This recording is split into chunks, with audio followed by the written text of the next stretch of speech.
adventurers to Phobia Island at Kidstown.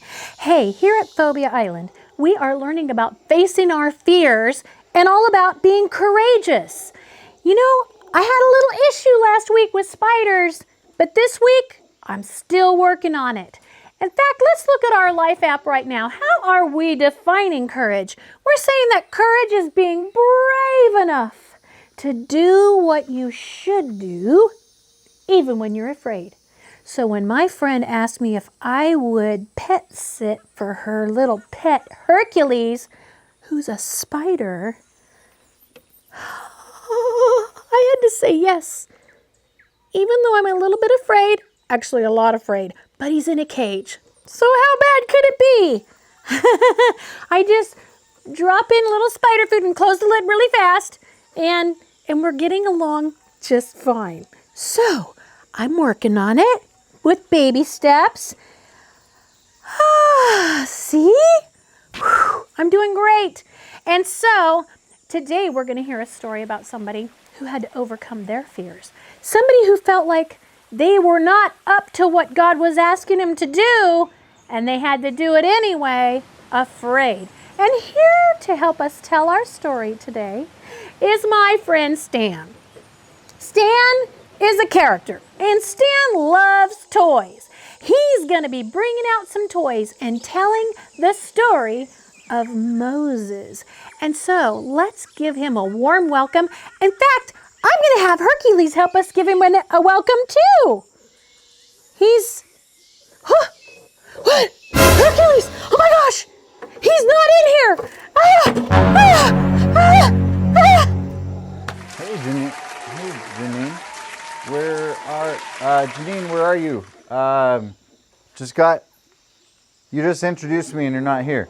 Oh, sorry, Stan. I'm backstage. Okay. Actually, I have a little problem. Okay. I was pet sitting. Yeah. For a friend of mine, and there was you got a pet in here. And no, but the problem is he's not in there. He's not in there anymore. He got out. What is he, like a little bug or something? No, he's a spider. He's a big spider, and his name's Hercules. Oh. Okay. Can you find him? Are you afraid right now of spiders? Okay, no worries. What if you come out here? We can do it together. Does that sound good? Oh, okay. I'm here. Okay. I'll watch over you. You can't leave. You got snakes? You're worried I'm about okay. snakes? I don't care No about problem snakes. with I just can't. Got some ants? No problem Okay, with you ants? can't leave. I'm coming out, but you can't leave. Okay, Gotcha. I'm coming. Yeah. Don't worry. You're Okay. good. You're good. Come on Okay, out. he's not here? I don't see anything. Okay. I see some ants. I see some snakes, but... Okay. No. Okay, so his name's Hercules, and I think he comes by his name. So let's Okay. just call out to him together, okay? Okay, we call out Hercules. Hercules. There's a couple spiders over there. I see some spiders. Those are aren't pretend. them? Those aren't real. I can handle those because they're not real. Oh, I see a big real spider right here. What? This guy, is this Hercules? Ah! Oh. You all right? No? Okay. Hey, you know what? Let's just keep going on with the show. Does that sound good? I got Hercules here. I can put Hercules back in there in a second. But before I do, I want to invite you guys to do a story with us. In fact, if you've got a few toys around the house, bring them over, put them in front of you, because in just a second, we're going to take a story from the Bible and we're going to act it out together. Have you ever been afraid, like maybe afraid that you weren't ready for something? Like you weren't prepared and you didn't have all the stuff you need? Well, I'll tell you something. I feel that way right now. Like maybe I don't have all the things I need for this next thing. So, if you would, get your toys. I'm going to go get some stuff ready and we're going to do this together. Does that sound cool? Let's do a story together. Okay, boys and girls, it's time for our story. I'm back, thank God. And so, without waiting any longer, I want you to see some of the amazing creativity of Stan while I tell you a story from the book of Exodus. You might might remember last week we talked about Joseph. Have you ever wondered, when you hear this story about the Israelites and Moses, how did they get to Egypt in the first place? I wondered that too. But you know, since we had our story last week, we know that they ended up coming there because Joseph was there and they came there for food. So roll forward a few pharaohs later, and now we have Moses. Things have turned for the worst. We have a Pharaoh now who has turned against the Israelites and made them be his slaves. There were so many Israelites that the Egyptians became afraid that they would take them over. So then they decided to make them into slaves, to build their buildings. And that's where our story is today.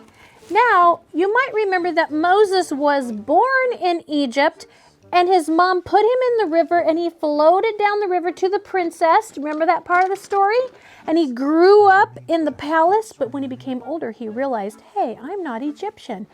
And so he got into some trouble with the Pharaoh, and he got thrown out of Egypt, and he had to go live in the wilderness, and that's where our story starts today. So today we have our Moses, a.k.a. kind of looks like Snoopy, and he's in the wilderness, and he's just minding his own business, and he's tending his sheep there. And all of a sudden, he sees something crazy, and he runs over, and it's a bush, but it's on fire, but it's not burning up.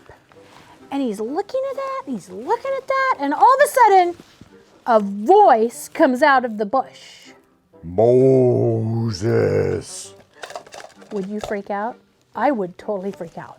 He kind of freaked out. And God tells him basically, hey, I see you. And first of all, take your shoes off because you're standing on holy ground. And then he tells him, I have this whole plan. I'm going to make you go back to Egypt, and I'm going to have you tell the Pharaoh to let all the slaves go. What do you think? Think that sounds like a good idea?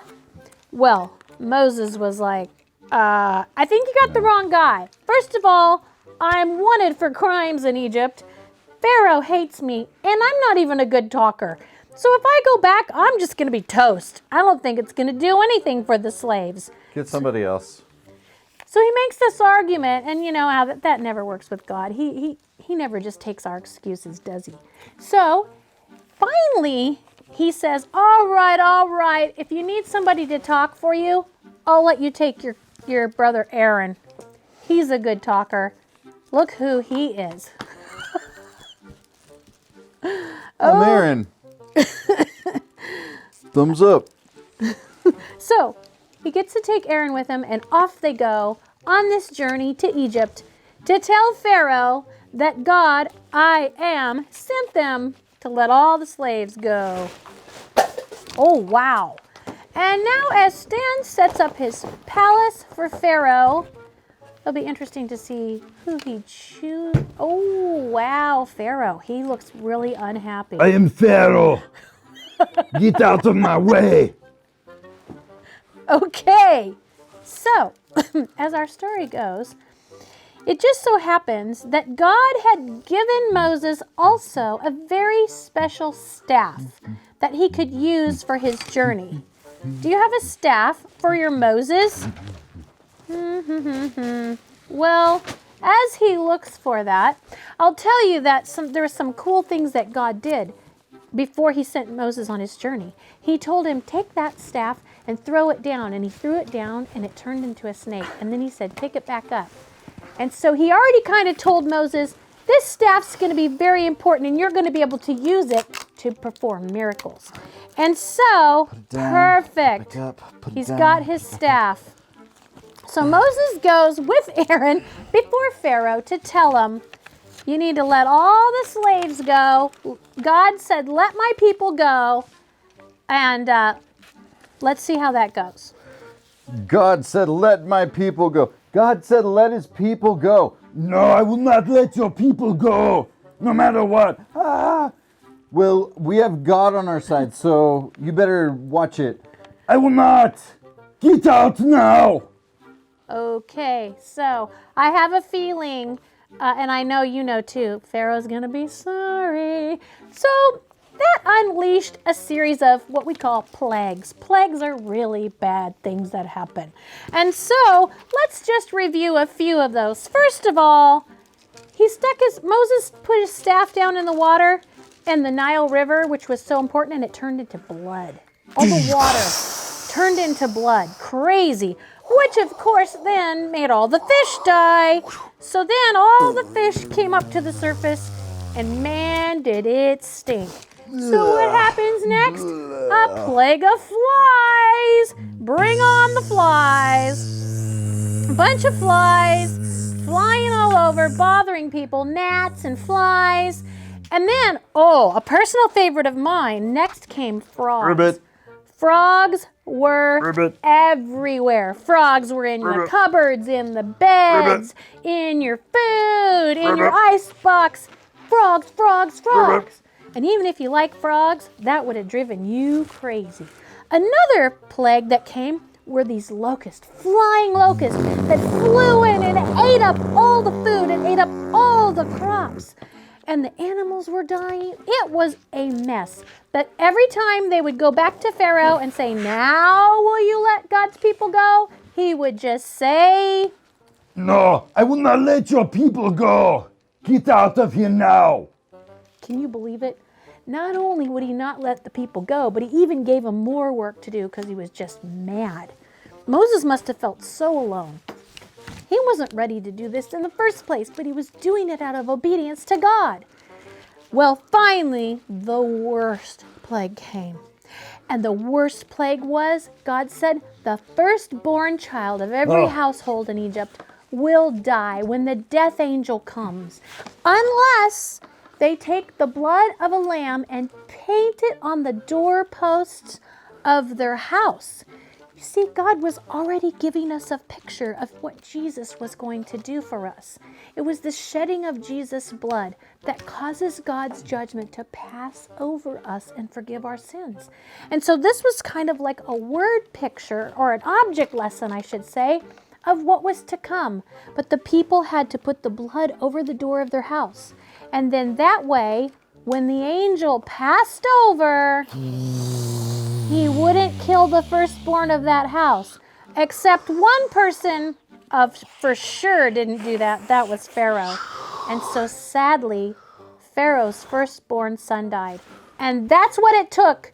That's what it took for him to say, "Okay, Moses, get out of here and take these people with you." Oh no, my firstborn son has died. Okay, Moses. Take your people and go.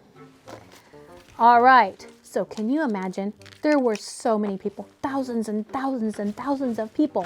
And they all had to get all their stuff together and get in a big old line and get out of Egypt. And as you can imagine, with so many people and kids and animals, they couldn't move very fast. If you're from a big family, you already know how hard it is to get out of the house. Could you imagine if there was thousands and thousands of you and you were leaving for good? It was quite a journey, but Moses led the way. But he wasn't alone. God provided a pillar of fire by night so that they would know where to go in the dark, because there's no lights in the wilderness. And so they followed the pillar of light through the night.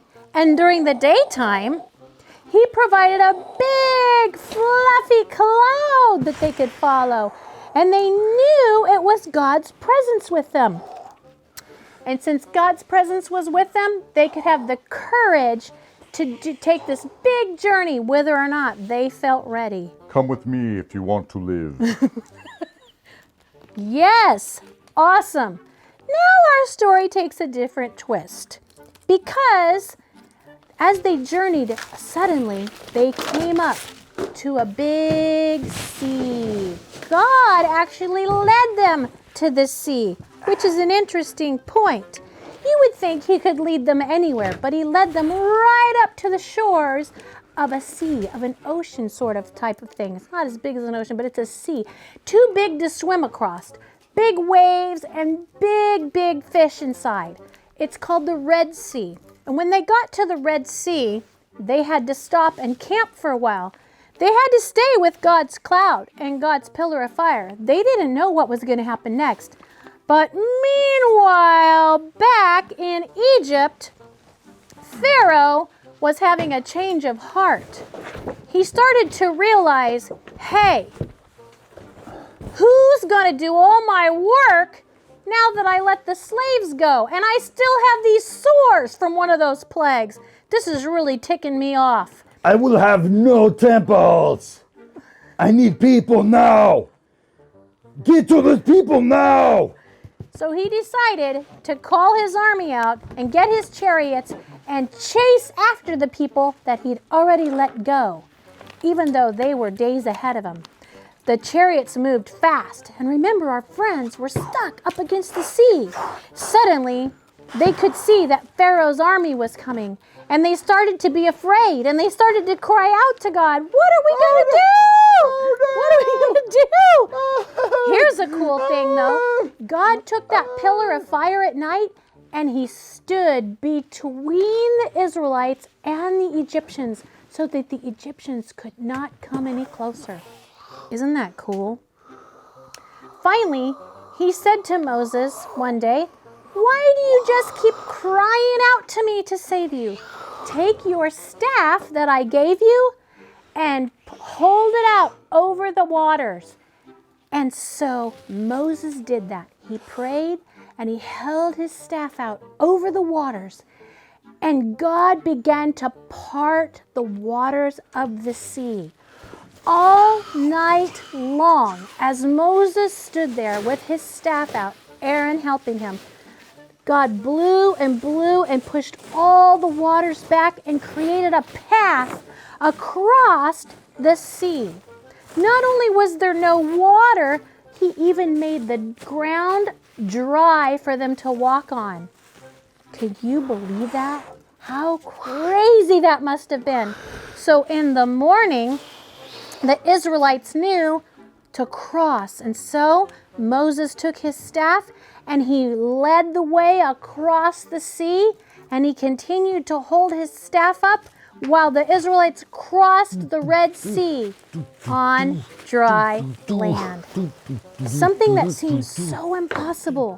It was amazing how God was working for them. Just keep swimming, just keep swimming. Ha, ha, ha, ha, ha, ha, ha. You got a friend in me. Do, do, do, do, do. You got a friend in me. We made it So you across. might be thinking, what would you think if you were Pharaoh and you saw that they just ran across on dry land? Well, I might be thinking, I probably should leave these people alone. I think God is definitely on their side. But surprisingly, Pharaoh decided to try to chase. And so he sent his army to chase after them and kill them. And so he did not necessarily do it himself, but he sent his army in there. And what happens once they were in the middle of the road? The water comes crashing in and swept over Pharaoh's army and killed them. And they were no more. None of them survived. Horses, chariots, everything drowned in the sea. And God's people were safe on the other side, watching in shock. Wow. Wow. That's pretty incredible for somebody who didn't feel ready, who thought they couldn't talk, or who was even already in trouble with Pharaoh. Isn't it amazing how God can just do impossible things like that when we put our trust in him? Okay, that was so funny. I love doing things with Stan. Do you guys like seeing him? I thought it was time to bring him back. And you know, in our story today, we saw that Moses did impossible things. In fact, let's look at our bottom line for today. Our bottom line says, I can be brave even when I don't feel ready. And he also knew that he could be brave even when things seemed impossible. So in a sense, we have two themes today. And you know, maybe you're facing something that seems impossible. And what seems impossible for me might be different than what seems impossible for you. For me, ever being friendly with this guy seems impossible. My heart races just holding his cage. But for you, it could be something else. Maybe you're worried because a friend of yours is moving away. Or maybe your parents are fighting and you don't know what to do. Or maybe someone you love has become really sick. And it seems impossible to survive these things. But I want to tell you something today. God is bigger than all of those things. Now you might be saying, of course he is, Jeanine. We know that, but we're not bigger than all these things. And sometimes I feel that way too. But you know what the Bible tells us and what is true? Is that God is always with us. Just like that pillar of fire and that cloud that led the Israelites. God is with you and he's with me. He's bigger than all the things that we face, and he never leaves us on our own. In fact, that reminds me of our memory verse for this month. Let's look at it one more time. Our memory verse says, when I'm afraid, I will trust in you. Can you say it with me? When I'm afraid, I will trust in you. Who's the you? You know who it is. It's God. And our memory verse comes from Psalm 56, verse 3. Psalm 56, verse 3. And that was King David talking. When I'm afraid, I will trust in you. We can do that. And with God, we can face our fears and we can do impossible things. He will show us the way through it. So I want you to be encouraged. When you think about Moses today, standing in front of that sea, remember that God is with you too. As we go out today, we're going to sing some songs. We're going to sing a song that says, I will not be afraid. We're going to sing a song about the power that we have in God and how he is a good, good Father. Will you stand up with me and let's enter into worship together? All right, here we go. Remember this song from VBS?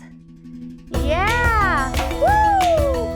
Yeah, get your groove on. I will not be afraid, though troubles out there, night and day.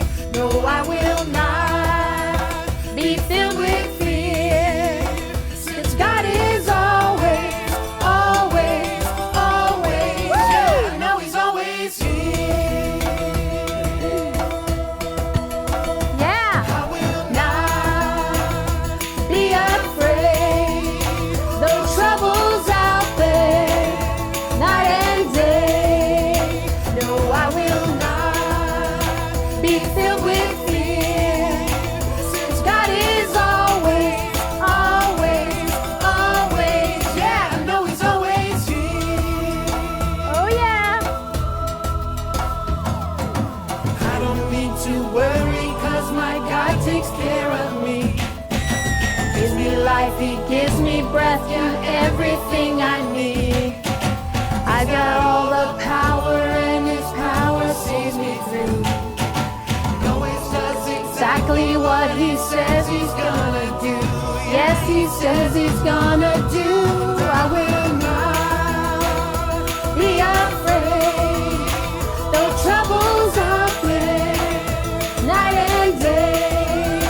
No, I will not be filled with fear, 'cause God is always, always, always. Yeah, I know he's always here.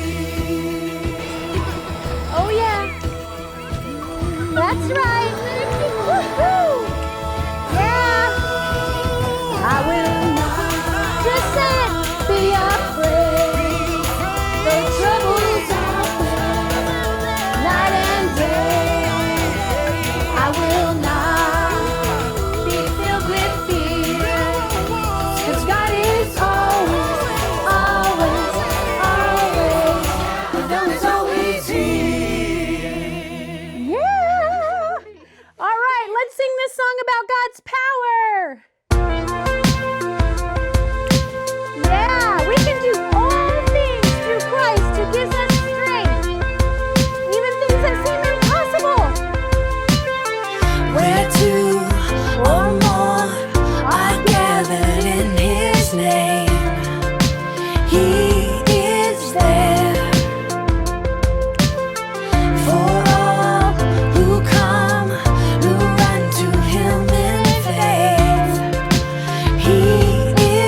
to him about what a good father he is. Are you ready?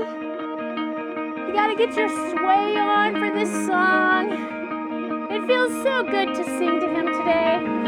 I've heard 1,000 stories of what they think you like, but I've heard the tender whisper of love in the dead of night, and you tell me that you're pleased and that I'm never alone. Oh, let's tell him. You're a good, good father.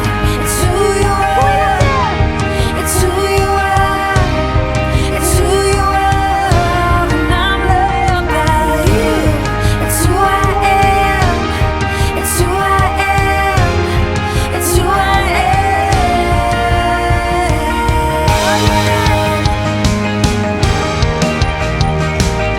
You feel it? God loves you so much. I've seen many searching for answers far and wide, but I know we're all searching for answers only you can provide, 'cause you know just what we need before we say a word. You're a good, good father. It's who you are. It's who you are. It's who you are. And I'm loved by you. It's who I am. It's who I am. It's who I am. You're a good, good father. Yes. And I'm loved by you. Let's sing it. You are perfect in all of your ways. You are perfect in all of your ways. You are perfect in all of your ways to us. You're a good, good father. It's who you are. It's who you are. It's who you are. And I'm loved by you. It's who I am. It's who I am. It's who I am. You're a good, good father. It's who you are. It's who you are. It's who you are. And I'm loved by you. It's who I am. It's who I am. It's who I am. You are perfect in all of your ways. You are perfect in all of your ways. You are perfect in all of your ways to us. You're a good, good father. It's who you are. It's who you are. It's who you are. Lord, thank you so much for these truths. I pray that my friends will find courage this week like they've never had before because they know you are with them. Amen. I'll see you here next week.